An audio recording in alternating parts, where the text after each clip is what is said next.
Hello, everybody, and welcome to the third episode of the Is this the third episode? This is the third episode, yeah. Hello, everybody. Welcome to the third episode of the Student Insider podcast, and I'm joined again by my co-host Luke. Luke, how are you doing this week? I'm good, Alex. Just been enjoying the weather, I guess. It's been really hot recently. Bit too hot, I think. Yeah, absolutely. Like it went from like being just like normal weather in the UK, and now it's just like come out of nowhere. Did you see on the news about the beaches in Bournemouth? Like they were just absolutely flooded. I don't know if it was. I think it was yesterday. So bad, wasn't it? Oh my god, what people were doing. It's easy enough though, because like once you, I mean, I haven't actually been watching the news, so I don't know if like coronavirus has been as prevalent as it is on the news. Like you usually get like your daily like death count or something. So maybe people have just assumed that like it's all over because they haven't heard anything about it. Yeah. Like I like actively try not to watch that much news.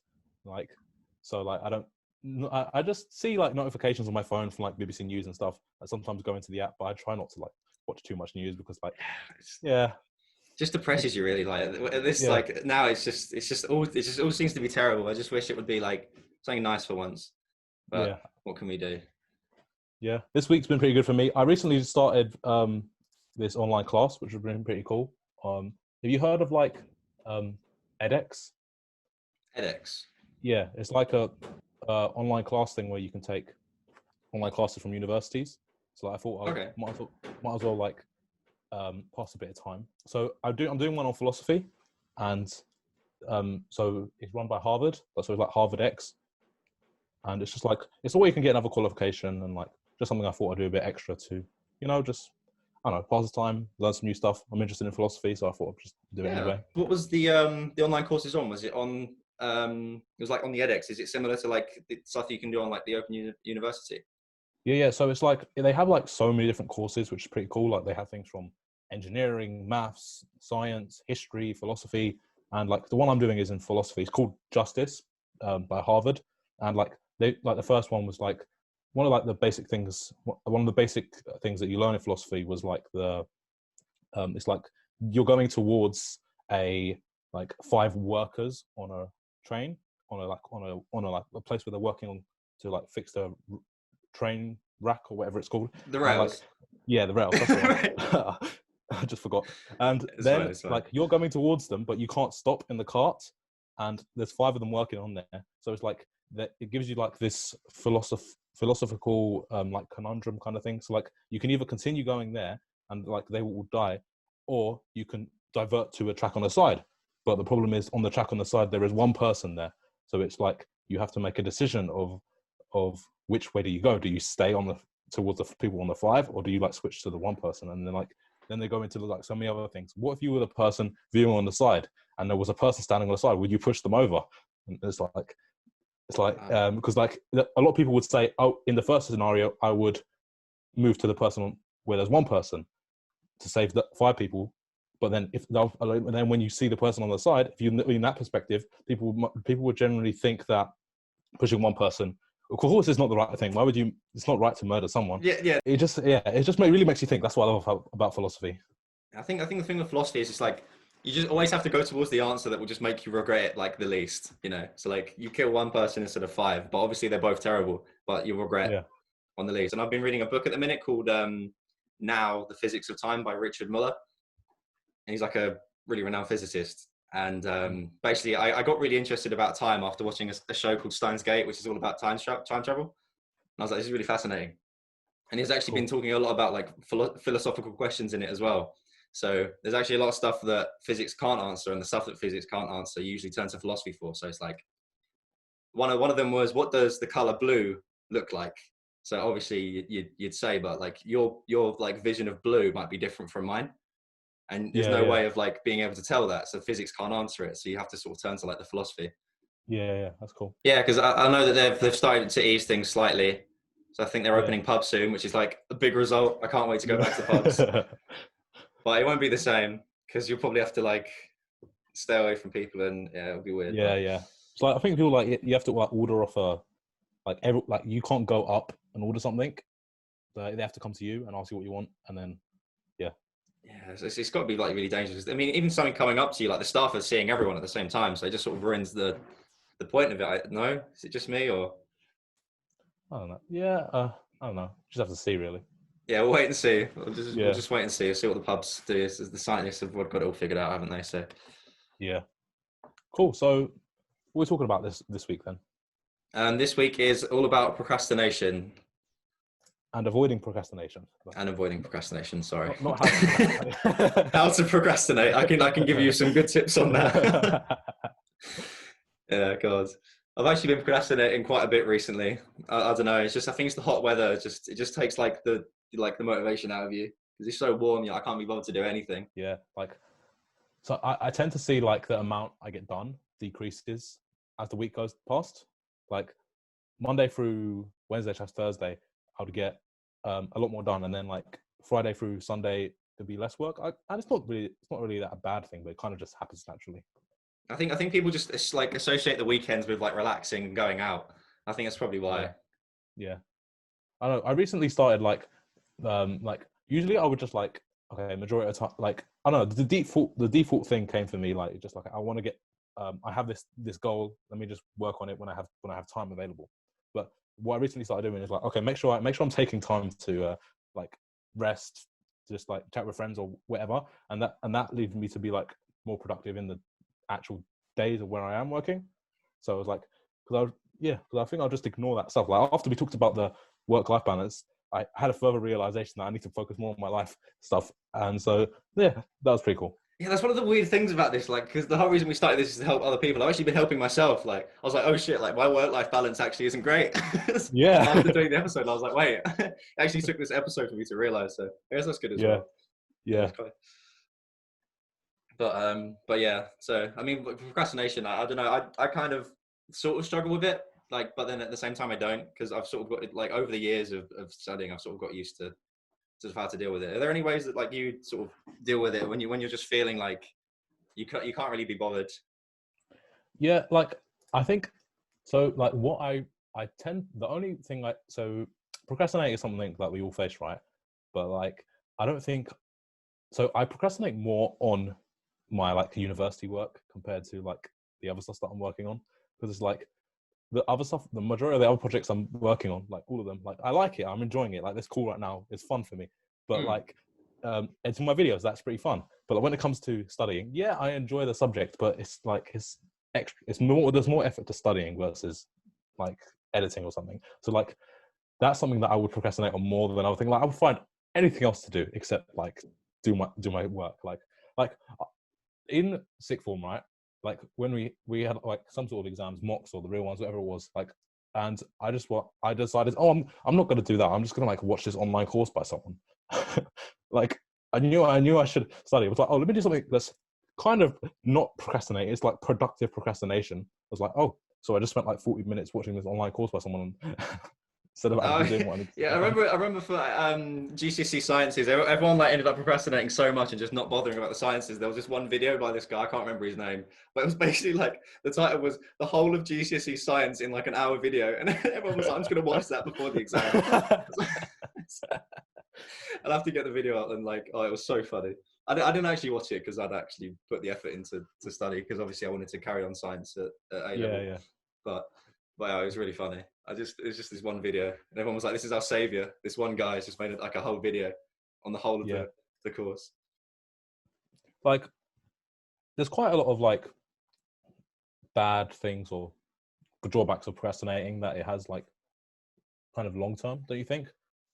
Yeah, I think one of the things that I've realized is the more time I spend procrastinating is like the less time I actually have to sort of like, because procrastination is sort of like free time in a way. It's just a way of like spending like free time, which isn't really free time. But I find that when I procrastinate, I then have to like sort of compensate by doing the work, and then the time that I have free, where I go out and like and actually do things that are fun, and go and see friends and go out to places, I end up not being able to do because I've actually ended up procrastinating.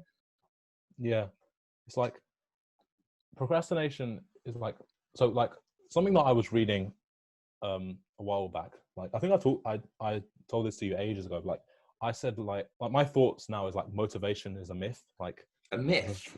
Yeah, it's like, so like motivation is a myth. All you need is self-discipline. So like we tend to get in this thought that like to do something, I have to feel motivated. I need to feel like I'm going to do it. But like, instead, we should like try and cultivate discipline to do the thing. Because like, if you keep waiting till you feel motivated to do something, okay, I've got this thing to do. Oh, I don't feel like doing it. I'll do it tomorrow.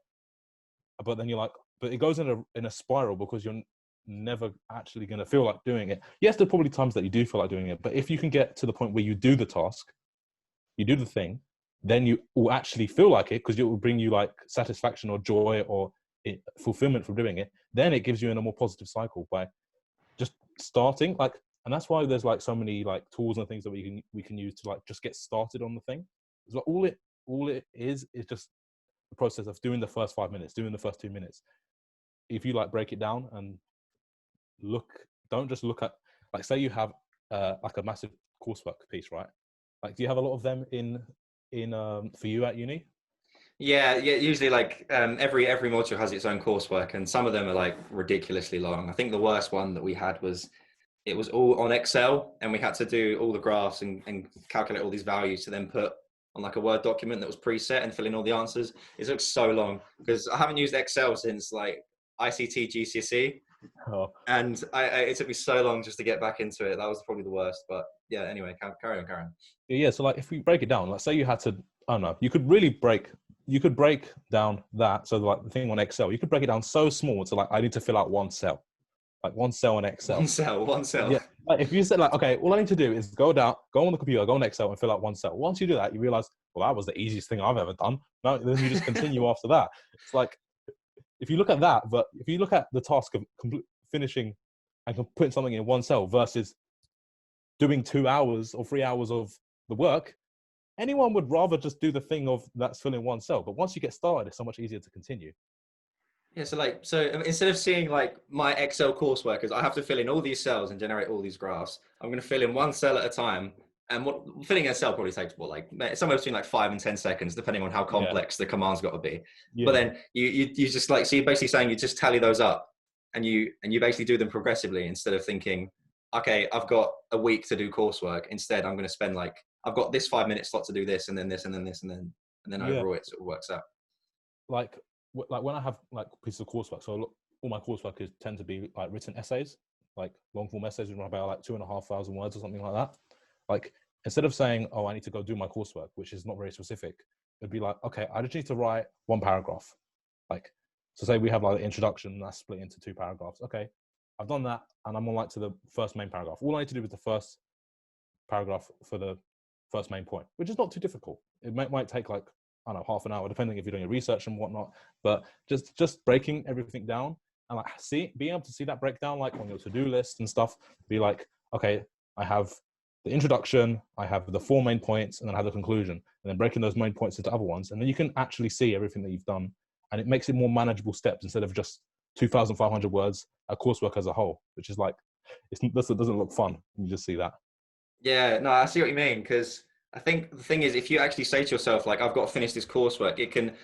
I don't know why I should use the word motivation anymore, because you've completely like just considered it's a myth. But if I just use it, because you understand what I mean by motivation, is that you sort of lose it, because you just see such a big project in front of you that you're just like, is there any point in starting this? Like, and you just keep putting it off, and that's where the procrastination starts kicking in.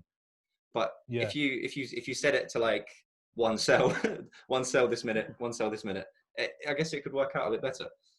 Yeah, because it's like, motivation is doing something when you don't feel like. Motivation is doing something when you feel like it, and like procrastinating is just not doing something when you don't feel like it. But building discipline is doing something when you don't even feel like it. And like, okay, then the question might come along. I want to know your viewpoint on this as well. Like, the question will come along, oh, but how do I build self-discipline? And so, like, what's your thoughts on that? I think the easiest way to build self-discipline is to build a routine, I think, and then just stick to it as much as you can. And then I'd say maybe you could implement some sort of rewards for sticking to it. So I don't know, say like you say, I'm going to set 30 minutes to do this task today. And then afterwards I'll spend like 10 minutes or so like on my phone. And then you can use that as like a reward. Or, you know, even if it's something, I don't need to be like self-detrimental. Like, I don't say like go and eat like a massive snack, because that's obviously not good. If you do that every 30 minutes, it's not gonna. Like, like something that like one of the best solutions is to like just try and slowly build up the habit and build up habits. And the way you do that is also by like just breaking things down into smaller parts. So like you said, you're getting a reward for doing something. And like I recently finished reading the book Atomic Habits by James Clear. And what he talks about in there is like these 4 main principles of being able to build habits, which is like make it easy, make it satisfying, make it enjoyable. And what was the other one? Oh, damn it, I forgot what it was. Enjoyable. Make it enjoyable, make it easy, make it satisfying, and make it obvious. Yeah, that was the one. Obvious. Okay. Yeah. So for make it obvious would be, or make it easy. One of them two is like, okay, this morning I worked out, right? But last night I had to put my workout clothes out. So when I get up, I can see it there. That's obvious for me. That's obvious for me to do it. Make it enjoyable or like make it satisfying is like, okay, I'm not going to do something that's really difficult or like it's going to take so much energy, because then the next time I won't want to do it again. And like how I'm viewing this is that if all I'm focusing on is building the habit, I just want to do a workout 3 times a week. Like if you focus on building the habit, then it's so much easier to increase the intensity once it comes second nature for you to be able to do something. It's like if you need to study for exams and you say, okay, I'm just going to study for 30 minutes today. That's pretty simple. Like out of a 24-hour day, anyone can like sit down and study for half an hour. If you do that for a week, then you're going to be like, well, I'm doing 30 minutes. I might as well just increase it. I might as well just I don't know, do another half an hour. And then by the time you come to your exams where you need to be studying much more, you could easily like just do loads of hours of it. Yeah.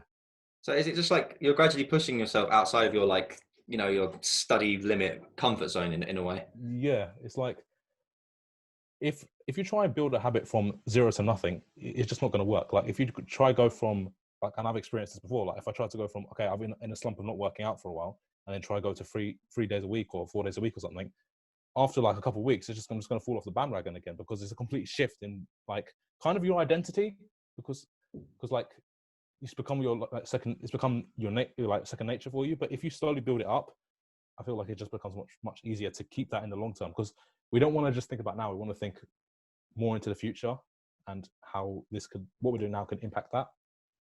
Yeah, I think like one of the things I've noticed is whenever I go through a phase of not being able to like say carry on with my workout like I normally do because I'm really busy with work, I'll be like, okay, starting tomorrow, I'm gonna become like an athlete. I'm gonna train like this and this and get everything scheduled out. But because it's so intense, like it's just so much harder to stick to it, and I find myself just not having like the discipline to carry on doing it.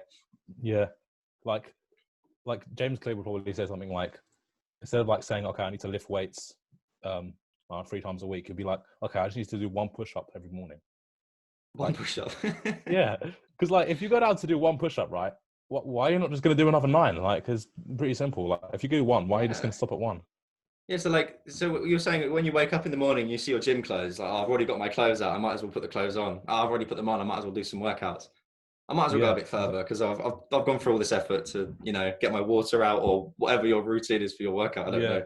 But yeah. Like the easiest thing is just to get started. Like before, like gyms were closed and everything.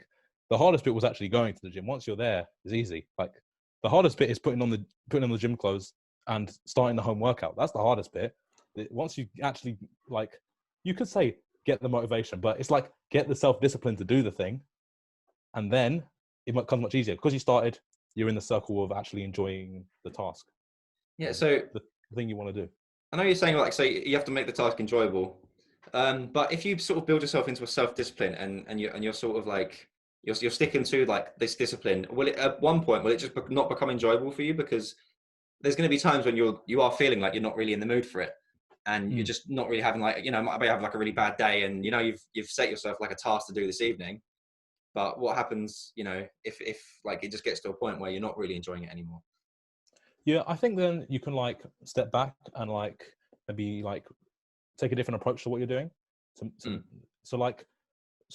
say back on still on the topic of like working out and stuff. Say you do cardio and you go like running or something.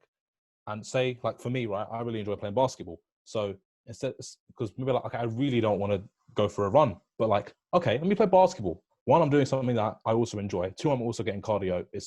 And it's matched together to be something that is enjoyable. Plus, I'm doing the thing that will align with my goals. Yeah, one of the things I found when I moved to uni, like I actually moved into one of the accommodations that had access to a gym, because I was like, I'm going to go to uni and I'm going to go to the gym every day. But what I ended up finding is that it just after you do the gym and you just stick to a routine and you just do the same thing like every time you go, it just becomes really, really boring. So, but basically instead, the way I did my exercise afterwards is I started doing the jiu-jitsu and getting into the sports. And then that was like really enjoyable for me because it's great exercise. It's really good exercise. And then at the same time, it's also really enjoyable because I'm with my friends and, fighting people is really fun. I don't know if that's like a really like psychopathic thing to me to say, but it really is. Yeah, I've never done like anything like jiu-jitsu or anything like that, but it seems like pretty interesting. Something that I might just give it a go. I know. You should. It is good fun. And when you start off, it's really easy to get bullied by all the people that are like really good. But if you're up against someone that's really nice, then it's not so bad. Yeah, I think just like going in, you're like, okay, I'm up for a challenge kind of thing. It's like if of course if you're doing something the first time, it's not going to be like easy. Yeah, it's like you're saying, like when you're going to the gym, it's like starting an essay. It's like the hardest part. Yeah, it's once you've got like the momentum, it's like it's easy. You just start typing and you end up getting like 3-4 paragraphs done. Yeah, like also right, like so like a lot of times right, you'll be like, okay, it's like I used to back at university, I used to like try and get to the gym before like my like morning class. Like sometimes I'll switch. How early was your morning class? Like 9 a.m. So like I'll try to go for like 6:30, 7 a.m. Jesus, that's motivation. I need that. Yeah. So like, okay, so I tried doing that right, and then like it didn't happen a lot of the times. I was like, okay, I hit snooze too many times, and then I ended up just like, okay, so easy, isn't it? Class. So easy. I felt like one of my mates from in the same class as me, he was like, oh, do you want to go to the gym at some point? So like we went, and then we went in the evening or something. And what I realized from that is that if you have like an accountability partner to do something, you're not only doing the thing for you, you have to turn up for someone else as well. So like me and my mate from university, we started going to the gym in the morning. So like we're like, okay, we're going to meet 6:30 a.m. at the gym. So now I'm getting out of bed, not just for me to go do the thing that I want to do. I have to also be there for someone else. So it's like that is a further push to make you actually do the thing. And like what I also started doing now, like, so I wanted to start doing more cardio, and like it's something that I haven't really done much. But what I've done right is, I said to my sister, I have to pay you £25 if I don't go jogging once a week. That's risky. That's so risky. So it's like, what would I rather do? Spend 45 minutes, half an hour jogging, or pay £25? I think it's much easier for me to just spend that half an hour and do that thing. It's like, it's just giving you that extra push. It's giving you an extra push in the direction that you might need to do the thing. It's very similar to something that one of my friends is doing at the minute. He's, I don't know why he started this, but he basically started a bit of beef with one of his friends and was like, I'm going to burn more calories than you this week. So like they've both got their health apps on their watches. So they're measuring all their steps and how many calories they're burning. And like, I keep getting updates from him. He's like, okay, this is where I'm at. This is where like she's at. And they've got like a little like sort of friendly competition going on. But even though in essence, like it's quite funny, it's like, oh yeah, I'm going to beat you. But it's actually a really good way to like, I guess it's motivate. That doesn't really seem like a self-discipline thing, does it really? I'll say that is a way to motivate you. Yeah. Of course, motivation is still a thing. I don't disagree that motivation exists. Do you think that competitive people are generally more successful? I reckon so, yeah, because like you want to beat, like the reason that you're being competitive, you want to do better than the other person. It's like, okay, I want to beat you. I want to do better than you. So like they're going to put more time in. They're going to like when I was in secondary school, right, there would always be someone that'd be like, oh, I never studied for that exam and come out with a really good grade. But really, they were just like trying to get better. And then like, just be like, yeah, they were just like lying and just like actually doing it, but like trying to make like they're smarter and say they didn't do anything. Yeah, it seems to always be them people that never actually like end up with what they need as well. It's always those people that like end up not getting what they want. I think a really interesting thing that I was looking into as well is that people who procrastinate, like, and you get those people that are like, oh yeah, I studied like the day before, and they end up doing really well. Yeah. What they figure out is that like basically some people work a lot better under certain pressures. And as you reach a deadline, obviously the pressure and the intensity is like whacked up, like probably exponentially, like the closer you get, like your panic kicks in. But I guess some people who procrastinate a lot actually work a lot better under the pressure. And under that pressured state, they end up doing really well, even though they've studied the day before. This is obviously like a really small percentage of people that you'll meet. Most people that say they didn't study probably did quite a bit, and they're just saying that to seem smart. I don't even know. Yeah, I don't know why people do that really. Like, I don't know. It just seems to stress other people out, no? Yeah. It's like people. Yeah, like also like what you were saying on. Like, I remember reading something ages ago. Like, engineers are like they need to be able to get things done in like a tight deadline or something, and it was something related to procrastination. I can't remember what it was though, but it was like I don't know, but it was something like to do with procrastination and engineers. What do you think, like, when you're procrastinating, what is the biggest distraction? I mean, obviously there's different environments that you could have. So obviously, like, if you're doing a workout, there might be like a distraction, or what is like the biggest distraction, like just generically? Probably your phone, I reckon. The phone, yeah, definitely. Yeah. But like since like, as you know, like I'm on this whole social media detox thing. Mm-hmm. Like I've just been really focused on the stuff that I'm doing. Like there's not many things to distract me, really. Like obviously if there's a text message, I'll get it, I'll answer it. If I've got a phone call, I'll pick it up, speak to whoever's calling me. But that's not a distraction. It's something, it's like you're talking to family, talking to friends, that's good. I want to do that. I think like a short distraction isn't bad. Like if you need to reply to a message, but like if you're consistently replying like every minute or so, or you go on your like you message someone back and you're like, oh look, I've got a notification on Instagram, and then you go on Instagram and then you answer the message, and then you go back to the homepage, and then you see something funny, and then you keep scrolling because you want to find something else funny, and then 15-20 minutes later you're like, wait, oh my god, that's just 20 minutes gone. Yeah, that's why like I feel like after taking this challenge, this experiment, right, my approach to social media in general is going to change a bit. So like I feel like the majority of my messaging I would do will probably now be on iMessage and WhatsApp, because on those platforms you don't have the consuming of content and like I don't know, just seeing random memes and stuff which will distract you. So I think I'm going to try that. But obviously there's some things that like I feel like that I will now also I will still use them the social medias to message people because they're quite useful. Like if I'm like texting another creator or something on Instagram, it's a good way to network with people, which is cool. But like what I'm going to do is like turn off notifications for like Instagram, and like I've already done that for a while, but like I feel like I'll also turn them off for Twitter and like other social media platforms, meaning that if I want to go on it, I can go on it, but I'm not going to let the notification distract me from what I'm doing. And like what I started doing before the challenge is I deleted Instagram off my phone, and like, when I want to check it, I have to reinstall it. That's making it's more effort for me to do it. That means I won't go on it as often. Yeah, because just like go through the effort of going in the app store and clicking like install and yeah. One of the things I was going to ask is, obviously I think you've answered, but like I was going to say, how did you sort of avoid the notifications? So you said that you turned off notifications on your phone, and you also just completely just eradicated the app from your phone as well. Is there anything else that you did for just to avoid distractions? Because it's so easy. Like if you see your phone and there's like something on it, it's kind of hard not to look.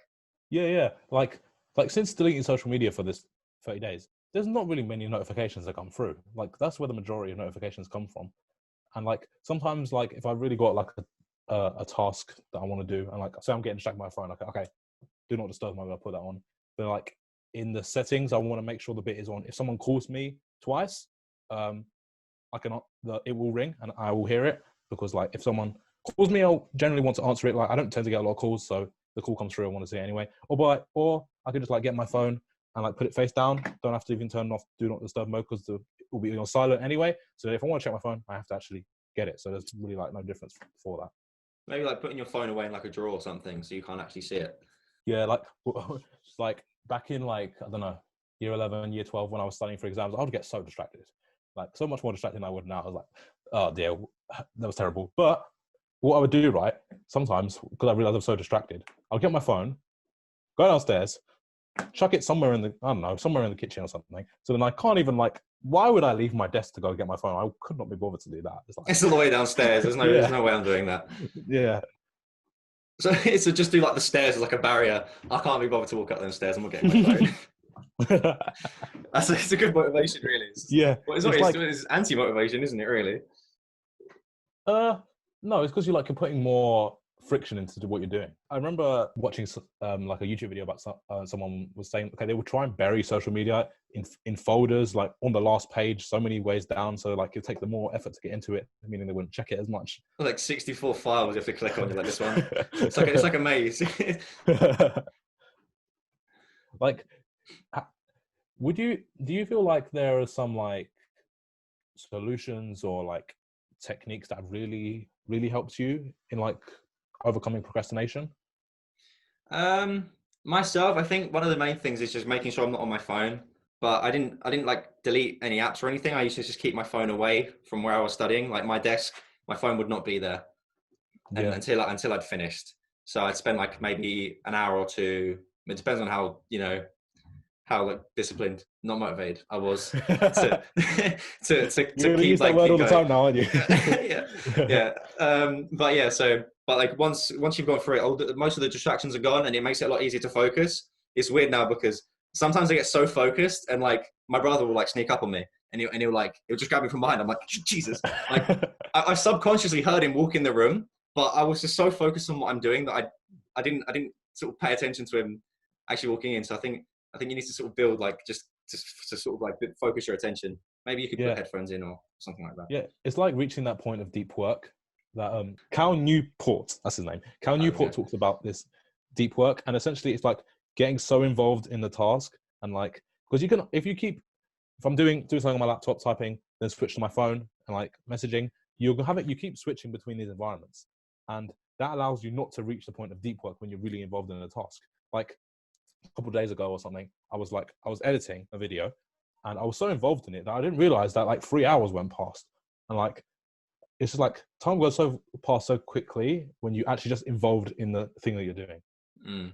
One interesting thing that I was reading about recently is how they actually design phones to be addictive, and social media's designed them so that you use them. And a really interesting thing was, the notifications on every single app, they're always red, and they make them red on purpose because they actually play on your sort of like natural human instincts. But basically, like, because it's red, you associate that with like blood, and it's obviously, I'm sorry, like for any vegans or vegetarians listening, but basically the reason they do it red is because it looks like meat, and it gives you that sort of thing. And like the hunter gatherer, you'd instantly be drawn to it because like, oh, what's that red thing over there? Is that something I can eat? Yeah. So it's really weird. Yeah. It's like the same thing like on social media. They want you to stay on the platform for longer because they want you to see more ads, meaning they will make more money. That's their whole like stick or their gist of why they do that. And like, so realizing that you want to be in control of the apps, the software, the things you're doing. You don't want them to be in control of you. Another really interesting thing was they actually, when you do the refresh, you just sort of you slide down from the top and it refreshes everything. Apparently they make that synonymous to slot machines. Like pull down, you pull down on the slot machine, you see everything come through. They do that with social media because it sort of links that like addictivity together. I'm not sure if it's true. When I first heard it, I was like, surely they didn't put like that much detail into these apps. But when you think about it, you can kind of see it. Yeah, it's like, I think that makes sense. It's like there's so many things that happen behind the scenes that we don't see as consumers of things. Like we don't see all the effort that's gone into make those apps. We don't see the effort that's gone into make, I don't know, a piece of content or something. It's like, have you heard of the iceberg analogy? It's like the iceberg is like small on the top, but there's so much more underneath. Yeah, there's so much more. Yeah, it's like what we see the finished products, but then there's like all of this work and all this planning, all this communicating with our people and stuff that we don't see. Also, like going back to the like solutions and stuff, like are there any like I know for me there's like, and also if there is any for you, like any like specific like tools and strategies that have like helped you, like say, okay, I'm coming to you, Luke, I'm really procrastinating at the moment, what's one thing that you say I should do? I think the first thing I'd do is meditate. Is just to clear your head, because it's really easy, like when you're in like a panic and you're like, oh, the deadline's coming soon, I'm really badly procrastinating. It's just to calm down, because it can really work you out. Like it used to really work me up sometimes, like when deadline's coming up, I'm like, what am I doing on my phone? I need to be studying, I think one of the best things that I've done is to organize like study groups. And I know you're supposed to try and stay away from social media, but if you're going on social media to help friends, like, because I usually message my friends like, okay guys, I'm stuck on a question, could you help me? And like, you know, studying together can also be quite helpful, as long as you study with people that aren't going to just, you know, sit here like this after like 20 minutes. You need to be with other people who won't procrastinate too, because if you see them on their phone, you're going to go on your phone. Yeah. So like in like university and stuff, there's like, you can go into like the group study places, and like, you could also like, you could like Zoom study, I guess. Like you could have like people that did that. You can have like your friends on Zoom while you're working, and it's like, because they're working, it's like you can also work as well. It's like those like study with me videos that are like, I don't know, 3 hours long on YouTube, and like you did one of those, didn't you? In the back. Yeah, I done one for was it 25 minutes. Yeah, it's like, yeah, you can just like have it on the background, have some like instrumental music, and like if someone's working there, and then like you can do your thing here as well. I study to that all the time, by the way. Just have it in the background, on repeat. Oh, thanks. Study with Alex. Yeah. A really bizarre thing that I didn't try personally, but someone that I knew did. But they basically used to call a friend on FaceTime. They used to have the cameras on and everything, but they didn't speak. They just had their friends like there on the phone, didn't say a word, and they would just study together. Oh, that's really cool. Yeah, I mean, I sort of took the piss out of it at first. I was like, what is this? This is so awkward. Like, why would you want to do that? But now I think about it, I guess it's good as well, because instead of sitting on your phone, like if you look up at your friend and they're on their phone, you'd be like, what are you doing? Stop. Get off your phone. So I guess in a way it could also work. Yeah, like if the video pauses, you'd be like, what are you doing? What are you doing? Why have you paused me? Take me off pause. It's like something that really like helped me so much is the Pomodoro Technique. Is like, and you can also do this with friends, like in groups. Is like, you could do like, my cousin was telling me about this at university. He would do like group Pomodoros. So they would do 25 minutes of studying. Like they have to just do their work, and then they'll take a 5-minute break, and then they all like just chat to each other, and then they'll keep repeating that. And that way you're doing your work, you're using this Pomodoro technique, which is like just getting you started in the task. Plus you get the reward of like just chatting with your friends after as well. It's like there's so much benefits from doing things with other people. Yeah, I think you obviously make sure that they're the right people.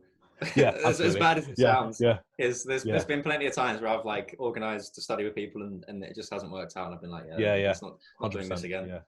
Yeah. But yeah. No, I was actually looking into is it the Pomodoro? Yeah, Pomodoro technique. And it's got quite a funny backstory. Do you know the backstory?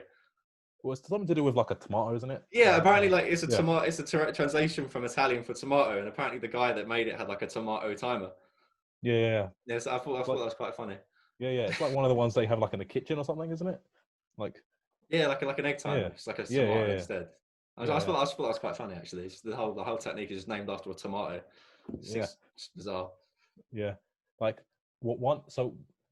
something I also realized is like if someone said, okay, I'm really struggling on like doing the thing I need to get done, I would say like try doing like a day in the life vlog, because like for me, I've realized that my productivity and the things I do, I tend to do a bit more than I would usually do, because like, okay, I'm doing this thing. I want to seem like I'm productive. I generally am.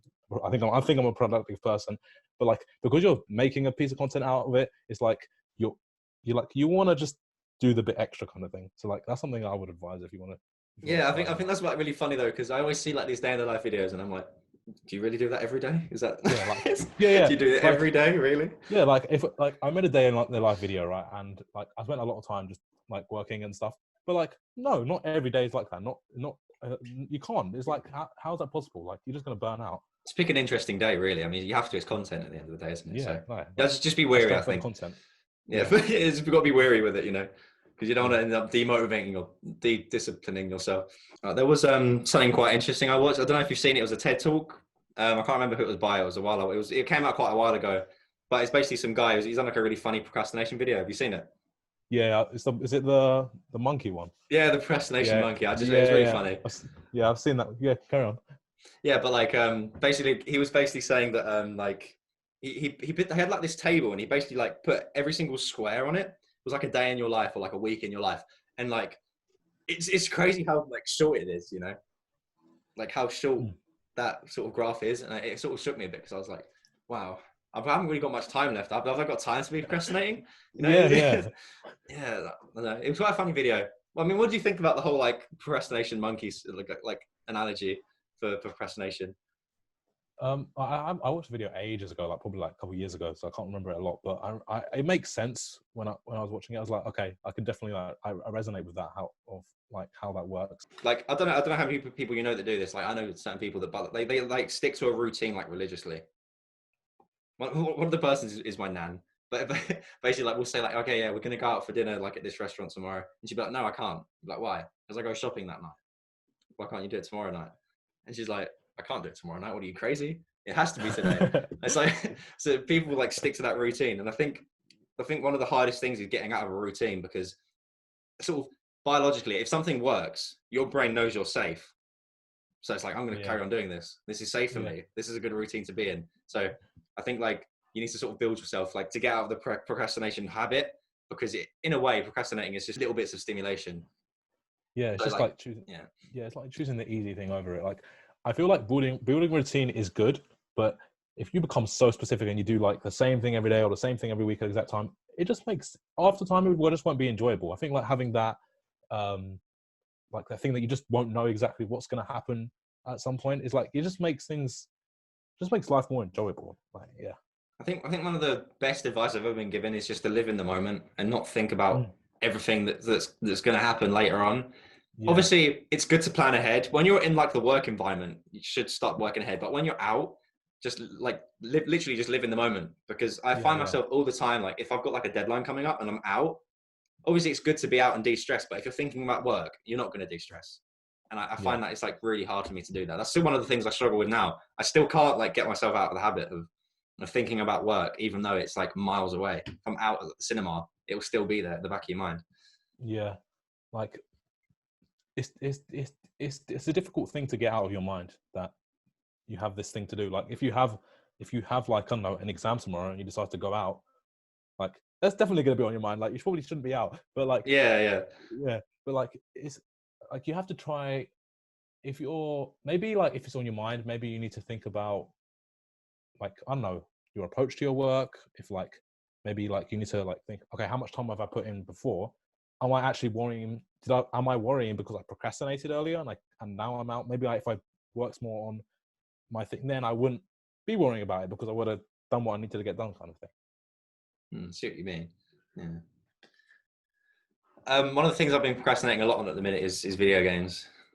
I don't know. It just seems so easy because video games provide like such like short-term happiness. Is so like it's so frequent. It's just so easy to get. You just jump on a game and like it's just so easy to get it. And the thing is like they're the same as apps. Like they're designed to be ridiculously addictive, and it is a real problem for some people. Like video game addiction. Obviously like the only reason that I played one specific game, which is Smash Bros. But the only reason I play that is because I enjoy it. I see it as a hobby. Because I go to tournaments and I go with my friends, so it's a weird situation really. But I know that you did. I knew that you did a video. Yeah.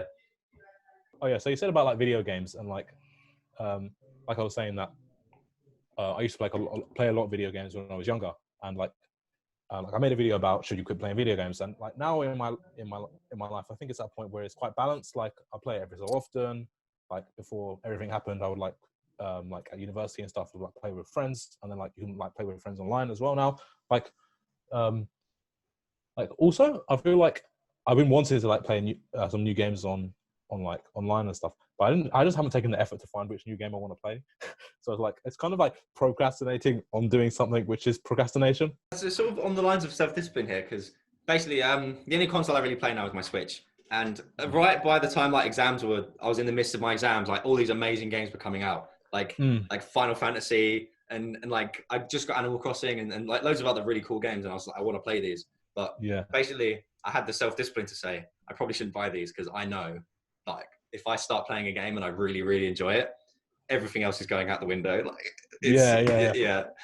So like when I was saying, when I was like 15 or something, and I used to play a lot of FIFA and stuff. Like I decided when the new FIFA came out, I was like, I'm not going to buy it because I know like I'll spend too much time on it. So I was like, okay, just not going to do that. And it had like quite a lot of positive results. But like I also think it like you could say, okay, yes, you can stop playing video games, but if you enjoy it, I think you should do it. Like I enjoy it, you enjoy it. It's something. You shouldn't stop doing things that you enjoy, because what's the point of life if you just don't do things that you enjoy? Like, it would just be really boring otherwise. Yeah, I mean, for sure. Like, I think it's not about procrastinate. It's not about getting rid of procrastination at like what's like completely, because procrastination is a good way to de-stress. It's a Yeah. defense mechanism that your brain just is like, I'm not going to do the work. Like sometimes it's not even your choice, and it's like it builds on the self-discipline again. But you don't just completely cut things out. You need to just sort of put the procrastination in the right times, in the right spaces, and it usually all works out. Yeah, like if we can be like, if you can like work intensely on the thing you're doing, and then you can have more time to just like do the thing you enjoy instead of like doing it like with like less effort, and like say it takes you twice as long. That time that you could have got the thing done in a short amount of time, now you can spend that time, instead of doing things in a longer period of time, you can spend that time after just doing something like you enjoy, like playing video games or something. Yeah, I just imagine. So let's just say like on some bizarre day, I spend like 4 hours studying, and in that time, I take 50 like little 15-minute breaks, like every hour or so. Instead of like just say there weren't really breaks. This was all procrastination time. Like I took breaks as well in between, but there was procrastination time that added up to about an hour. Instead of taking all that time during the day, like just doing nothing, I've lost an hour in essence, just wasting time, like looking through my phone. Yeah, I feel like yes, you could get rid of them, but I feel like it's for studying specifically, having a break is really important, I think, because like there's something to do with like this curve and how much time you spend studying. So like after 25 minutes of studying, the amount you're going to remember and like it's going to decrease. So like linking back to the Pomodoro technique, the optimal thing is to work around 25 minutes, then take a 5-minute break, and yeah, and then just repeat that. Like, so I prefer to like sometimes do 45 minutes and then like a 10-minute break, because like I feel like 25 minutes goes past so quickly, but like taking those breaks is not, well, it's not always a bad thing. It's like it helps you just like recharge quickly for the thing you're working on. I think a ghost just entered my room. I don't know if you saw my door open. I did. I was like, oh, whoa, oh my god. There's a Hang ghost. on. Hang on. I'm scared now. I'm going to put a rock there to stop it from opening. There we go. Try to discipline yourself. If you don't work, the ghost will come in and it'll attack you. Okay, I feel like we've covered like a lot of stuff. Anything else you want to cover on this? Or should we like do a summary and then we can wrap up the episode? Yeah, I can do. So I feel like today we talked about like quite a lot of stuff about procrastination and avoiding procrastination. So technically now being productive because we're avoiding procrastination. And like I'm just going to go over some like just over quickly through the different things that you can do. So like you can use a Pomodoro timer to get you started on the task. So you got a task, you just say, okay, I'm just going to do this for 5 minutes. I'm just going to do it for 25 minutes. And then it's much easier to carry on. We can take an intentional approach to social media. We can turn notifications off, allowing us to be more focused on our work. And therefore, taking less time to do the thing, that means we can have more time to do just things that we enjoy, that are fun, and like playing video games, like we said. Also, something that I think I forgot to mention was like the 2-minute rule, which is there's two versions. There's one that if something takes less than 2 minutes, we have to do it there and then. So like this is like, okay, I don't know, say you got washing up in the sink, right? Okay, I have to follow the rule that if it takes less than 2 minutes, I have to do it there and then. Okay, I'm going to do it. My desk, I wake up in the morning and like before, and I don't know, whenever I get to my desk, it's quite a mess. Okay, it only takes 2 minutes to clean it. It's not, yes, it's kind of a form of procrastination, but it's productive procrastination because it's like, it's going to be nice after, and I can just easily, there's no distractions around me because everything's organized.